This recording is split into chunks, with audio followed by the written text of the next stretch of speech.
आज हम आपको 16 सोमवार के व्रत के बारे में बताने जा रहे हैं। एक बार भगवान शिव जी पार्वती जी के साथ भ्रमण करते हुए मृत्यलोक की अमरावती नगर में पहुँचे।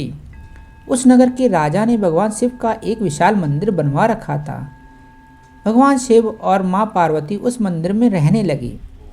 एक दिन पार्वती जी ने भगवान शिव से कहा, हे प्राणनाथ, आज मेरी चौसर खेलने की इच्छा हो रही है।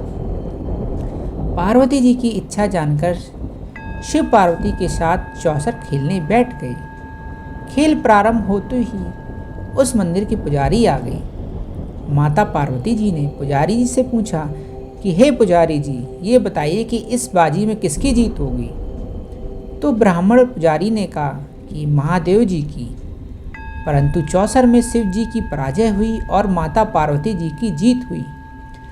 तब ब्राह्मण जी को उनके झूठ बोलने के अपराध में कोढ़ी होने का श्राप दिया। शिव और पार्वती उस मंदिर से कैलाश पर्वत वापस लौट गए। पार्वती जी के श्राप के कारण पुजारी कोढ़ी हो गया। नगर के स्त्री पुरुष उस पुजारी की परछाई से भी दूर रहने लगे। कुछ लोगों ने राजा से पुजारी जी की कोढ़ी होने जाने की शिकायत की, तो राजा ने किसी पाप के कारण पुजारी के कोढ़ी हो जाने का विचार कर उसे मंदिर से निकलवा दिया। उसकी जगह दूसरे ब्राह्मण को पुजारी बना दिया। कोढ़ी पुजारी मंदिर के बाहर बैठकर भिक्षा मांगने लगा। कई दिनों के पश्चात स्वर्गलोक से कुछ अप्सराएं उस मंदिर में पधारी और उसे देखकर कारण पूछा। पुजारी ने उन्हें अपनी पूरी कथा सुनाई। तब अप्सराओं ने पुजारी से 16 सोमवार का विधिवत व्रत रखने को कहा। पुजारी द्वारा पूजन विधि पूछने पर अप्सराओं ने कहा, सोमवार के दिन सूर्योदय से पहले उठकर स्नान करना, स्वच्छ वस्त्र पहनकर आधा सेर गेहूं का आटा लेकर उसके 3 अंग बनाना, फिर घी का दीपक जलाकर गुड़, नैवेद्य, बेलपत्र, चंदन, अक्षत, फूल, जनेऊ का जोड़ा लेकर प्रदोष काल में भगवान शिव की पूजा अर्चना करना। पूजा के बाद 3 अंगों में एक अंग भगवान शिव को अर्पण करके एक आप ग्रहण करें। शेष 2 अंगों को भगवान का प्रसाद मानकर वहां उपस्थित स्त्री, पुरुष और बच्चों को बांट देना। इस तरह व्रत करते हुए जब 16 सोमवार बीत जाएं तो 17वें सोमवार को एक पाव आटे की बाटी बनाकर उसमें घी और गुड़ मिलाकर चूरमा बनाना। फिर भगवान शिव को भोग लगाकर वहां उपस्थित स्त्री, पुरुष और बच्चों को प्रसाद बांट देना। इस तरह 16 सोमवार व्रत करने और व्रत कथा सुनने से भगवान शिव तुम्हारे कोढ़ को नष्ट करके तुम्हारी सभी मनोकामनाएं पूरी कर देंगे। इतना कहकर अप्सराएं स्वर्गलोक चली गईं। पुजारी ने अप्सराओं की कथा अनुसार 16 सोमवार का विधिवत व्रत किया। फलस्वरूप भगवान शिव की अनुकंपा से उनका कोढ़ नष्ट हो गया। राजा ने उसे फिर से मंदिर का पुजारी बना दिया। वह मंदिर में भगवान शिव की पूजा करता आनंद से जीवन व्यतीत करने लगा। कुछ दिनों बाद पुनः पृथ्वी का भ्रमण करते हुए भगवान शिव और पार्वती उस मंदिर में पधारी। स्वस्थ पुजारी को देखकर पार्वती ने आश्चर्य से उसके रोग मुक्त होने के कारण का पूछा, तो पुजारी ने उन्हें 16 सोमवार व्रत करने की सारी कथा सुनाई। पार्वती जी भी व्रत की बात सुनकर बहुत प्रसन्न हुई और उन्होंने पुजारी से उसकी विधि पूछकर स्वयं 16 सोमवार का व्रत प्रारंभ किया। पार्वती जी उन दिनों अपने पुत्र कार्तिकेय के नाराज होकर दूर चले जाने से बहुत चिंतित रहती थीं। वह कार्तिकेय को लौटा लाने के अनेक उपाय कर चुकी थीं, लेकिन कार्तिकेय लौटकर उनके पास नहीं आ रहे थे। 16 सोमवार का व्रत करते हुए पार्वती ने भगवान शिव से कार्तिकेय के लौटने की मनोकामना की। व्रत समापन के तीसरे दिन सचमुच कार्तिकेय वापस लौट आए। कार्तिकेय ने अपने हृदय परिवर्तन के संबंध में पार्वती जी से पूछा, हे माता, आपने ऐसा कौन सा उपाय किया था जिससे मेरा क्रोध नष्ट हो गया और मैं वापस लौट आया। तब पार्वती जी ने कार्तिकेय को 16 सोमवार के व्रत की कथा कहकर सुनाई। कार्तिकेय ने अपने एक ब्राह्मण मित्र ब्रह्मादत्त के परदेश चले जाने से बहुत दुखी थे। उनको वापस लौटाने के लिए कार्तिकेय ने 16 सोमवार का व्रत करते हुए ब्रह्मादत्त के वापस लौट आने की कामना प्रकट की। व्रत के समापन के कुछ दिनों बाद मित्र लौट आया। ब्राह्मण ने कार्तिकेय से कहा, प्रिय मित्र, तुमने ऐसा कौन सा उपाय किया था जिससे परदेश में मेरे विचार एकदम परिवर्तित हो गए और मैं तुम्हारा स्मरण करते हुए लौट आया। कार्तिकेय ने अपने मित्र को भी 16 सोमवार के व्रत की कथा विधि सुनाई। ब्राह्मण मित्र व्रत के बारे में सुनकर बहुत खुश हुआ, उसने भी व्रत किया। 16 सोमवार व्रत का समापन करने के बाद ब्रह्मादत्त विदेश यात्रा पर निकला।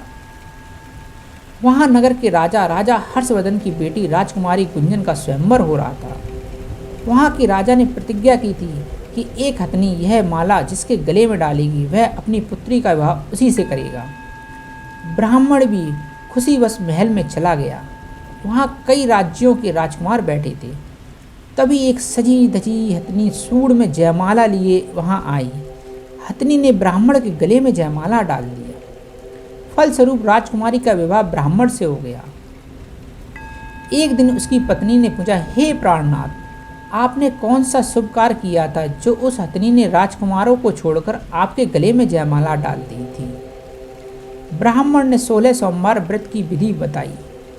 अपने पति से 16 सोमवार का महत्व जानकर राजकुमारी ने पुत्र की इच्छा से 16 सोमवार का व्रत किया। निश्चित समय पर भगवान शिव की अनुकंपा से राजकुमारी के एक सुंदर, सुशील व स्वस्थ पुत्र पैदा हुआ। पुत्र का नामकरण गोपाल के रूप में हुआ। बड़ा होने पर पुत्र गोपाल ने भी माँ से एक दिन प्रश्न किया, हे माँ, मैं तुम्हारे घर में ही जन्म क्यों लिया? माता गुंजन ने पुत्र को 16 सोमवार व्रत की जानकारी दी। व्रत का महत्व जानकर गोपाल ने भी व्रत करने का संकल्प किया। गोपाल जब 16 वर्ष का हुआ तो उसने राज्य पाने की इच्छा से 16 सोमवार का विधिवत व्रत किया। व्रत समापन के बाद गोपाल घूमने के लिए समीप के नगर में गया। वहाँ के वृद्ध राजा ने गोपाल को पसंद किया और बहुत धूमधाम से अपनी पुत्री राजकुमारी मंगला का विवाह गोपाल के साथ करा दिया। 16 सोमवार के व्रत करने से गोपाल महल में पहुंचकर आनंद से रहने लगा। 2 वर्ष बाद वृद्ध राजा का निधन हो गया तो गोपाल को उस नगर का राजा बना दिया गया। इस तरह 16 सोमवार व्रत करने से गोपाल की राज्य पाने की इच्छा पूर्ण हो गई थी। राजा बनने के बाद भी वह विधिवत 16 सोमवार का व्रत करता रहा। व्रत के समापन पर 17वें सोमवार को गोपाल ने अपनी पत्नी मंगला से कहा कि व्रत की सारी सामग्री लेकर वह समीप के शिव मंदिर में पहुंचे। पति की आज्ञा का उल्लंघन करके सेवकों द्वारा पूजा की सामग्री मंदिर में भेज दी गई, स्वयं मंदिर नहीं गई। जब राजा ने भगवान शिव की पूजा पूरी की तो आकाशवाणी हुई, हे राजन, तेरी रानी ने 16 सोमवार का व्रत का अनादर किया है, सो रानी को महल से निकाल दे, नहीं तो तेरा सब वैभव नष्ट हो जाएगा। आकाशवाणी सुनकर उसने तुरंत महल में पहुंचकर अपने सैनिकों को आदेश दिया कि रानी को दूर किसी नगर में छोड़ आओ। सैनिकों ने राजा का आज्ञा का पालन करते हुए उसे तत्काल उस घर से निकाल दिया। रानी भूखी प्यासी उस नगर दूसरे नगर में भटकने लगी। रानी को उस नगर में एक बुढ़िया मिली। वह बुढ़िया सूत काटकर बाजार में बेचने जा रही थी, लेकिन उस बुढ़िया से सूत उठ नहीं रहा था।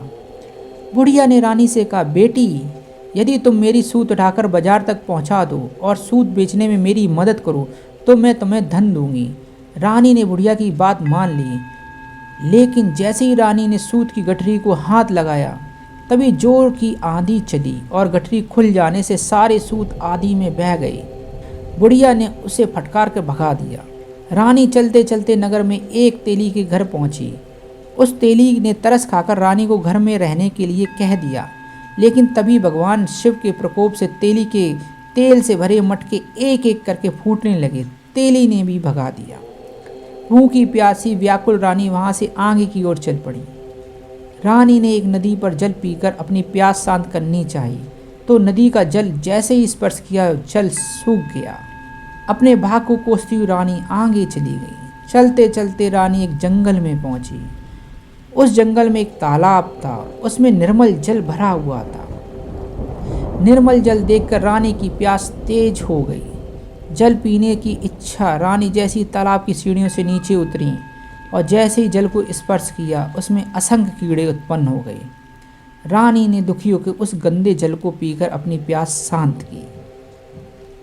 रानी ने एक पेड़ की छाया में बैठकर कुछ देर आराम करना चाहा तो उस पेड़ के पत्ते पल भर में सूखकर बिखर गए। रानी दूसरे पेड़ के नीचे जाकर बैठी। जिस पेड़ के नीचे बैठती वही सूख जाता।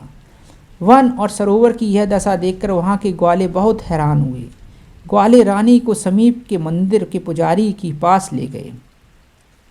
रानी के चेहरे को देखकर ही पुजारी जान गए कि रानी अवश्य किसी बड़े घर की हैं, भाग्य के कारण दर दर भटक रही हैं। पुजारी ने रानी से कहा, पुत्री तुम कोई चिंता नहीं करो, मेरे साथ इस मंदिर में रहो, कुछ ही दिनों में सब ठीक हो जाएगा। पुजारी की बातों से रानी को बहुत सत्तावना मिली। रानी उस मंदिर में रहने लगी, पर रानी भोजन बनाती तो सब्जी जल जाती, आटे में कीड़े पड़ जाते, जल में बदबू आने लगती। तब पुजारी भी रानी की दुर्भाग्य से बहुत चिंतित हुए और बोले, हे पुत्री, अवश्य ही तुझसे कोई अनुचित काम हुआ जिसके कारण देवता तुझसे नाराज हैं और उनकी नाराजगी के कारण ही तुम्हारी ये दशा हुई है। पुजारी की यह बात सुनकर रानी ने अपनी पूरी कथा सुनाई। पुजारी ने कहा, अब तुम कोई चिंता नहीं करो, कल सोमवार है और कल से तुम 16 सोमवार के व्रत करना शुरू कर दो। भगवान शिव अवश्य तुम्हारे दोषों को क्षमा कर देंगे। पुजारी की बात मानकर रानी ने 16 सोमवार का व्रत प्रारंभ किया। रानी सोमवार का व्रत करके शिव की विधिवत पूजा अर्चना की तथा व्रत कथा सुनने लगी। जब रानी ने 17वें सोमवार को विधिवत व्रत का समापन किया तो उधर उसके पति राजन के मन में रानी की याद आई। राजा ने तुरंत अपने सैनिकों को रानी को ढूंढकर लाने के लिए भेजा। रानी को ढूंढते ढूंढते सैनिक मंदिर भी पहुंचे और रानी से लौटकर चलने के लिए कहा। पुजारी ने सैनिकों से मना कर दिया और सैनिक निराश होकर लौट गए। उन्होंने लौटकर राजा को सारी बात बताई। राजा स्वयं उस मंदिर में पुजारी के पास पहुंचे और रानी को महल से निकाल देने के कारण को पुजारी से क्षमा मांगी। पुजारी ने राजा से कहा, यह सब भगवान शिव के प्रकोप के कारण हुआ है। इतना कहकर रानी को विदा किया। राजा के साथ रानी महल में पहुंची। महल में बहुत खुशियां मनाई गईं। पूरे नगर को सजाया गया। राजा ने ब्राह्मणों को अन्न, वस्त्र और धन का दान दिया। नगर में निर्धनों को वस्त्र बांटे गए। रानी 16 सोमवार का व्रत करते हुए महल में आनंद पूर्वक रहने लगी। भगवान शिव की अनुकंपा से उसके जीवन सुखमय हो गया। 16 सोमवार के व्रत करने और कथा सुनने से मनुष्य की सभी मनोकामनाएं पूरी होती हैं और जीवन में किसी तरह की कमी नहीं होती है। स्त्री पुरुष आनंद पूर्वक जीवन यापन करते हुए मोक्ष को प्राप्त होते हैं।